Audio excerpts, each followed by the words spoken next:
New videos every day. Life, wisdom. Psychetruth massage. Hello, my name is Melissa Lemunyon and I am with SensibleToolbox.com. I'm here to talk to you about reflexology, how you can use your feet to make yourself feel better. So let's start with just a basic introduction. So as with any exercise, you want to warm up the tissue first. So I'm going to start with the ankles. Got all of these big muscles for the feet in the ankles, and in my experience, warming up the ankles is one of the most important foundational steps to a good reflexology system. So you're just using the blades of your hand and kind of just, you just wiggle around. Your foot will find a rhythm. Especially if we want to address neck pain later on, it is imperative that the ankles, which reflex to the hips, are thoroughly warmed up. Okay, work this area and this area of the foot.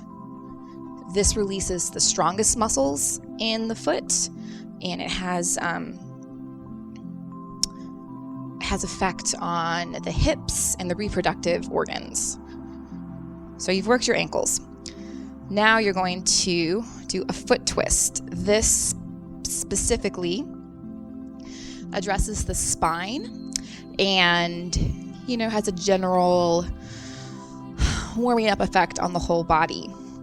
So this hand is more of the bracing hand, and this hand is the one that's twisting the foot. You can do this quickly, or you can take a few minutes and really work into the spine, imagining each vertebra being gently, safely maneuvered. All right, from there, you're going to cup each side of your foot, and with your finger pads, you're going to press in between the toe bones on the ball of the foot. Then from the top, you can use your thumbs and dig in between the metatarsals.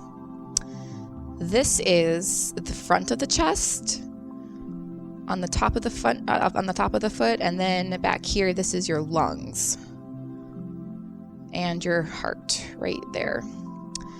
Okay, so now that we've done what they call in the industry dessert strokes, now we're going to start with this is basic reflexology.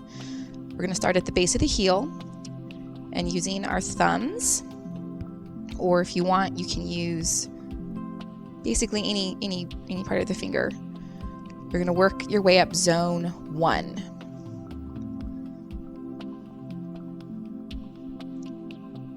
If your foot were a garden plot, you're aerating the soil and just loosening things up.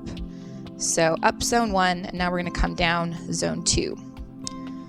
The zones are very easy because they're each attached to a toe. All right, so one part of this move that's important is to notice where you find any tender or thick spots in your foot. So for example, I'm noticing some tenderness in here. So when we come back, I will know that that's a part that I want to work on further. And so now we're going to come up zone 3.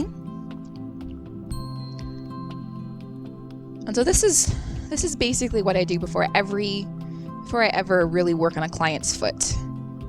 As I warm up the foot, I assess where the tender spots are, more tenderness down in here. And then now we're going to come up zone 5, which is the outside edge of the foot. So it's important when you're doing reflexology on yourself that you're comfortable. And so see how I'm kind of leaning over and reaching this way? It feels all right for my body, but it's important if you have any tenderness or stiffness in your joints to make sure you're seated comfortably, have extra cushions, lean back if you need to.